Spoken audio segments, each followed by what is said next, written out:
Ideal projects for Ceros. Obviously, I think this one is a given, most eyes and most business value, but that always, of course, comes with that caveat. If it falls into that not best fit category, then it really isn't your star quality.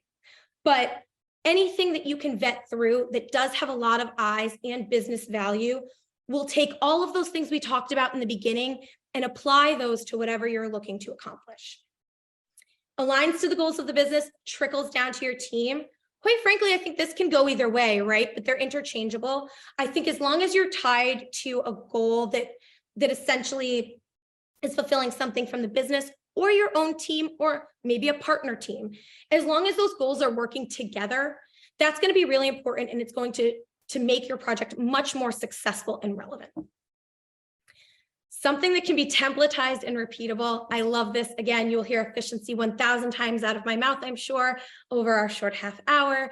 But with that, anything templatized and repeatable, and it doesn't necessarily, and I say this to my team a lot, if it has good bones, that might be all you need in that moment, but certainly something that should stand out to you as a good way to qualify something and something that you might want to dig into more.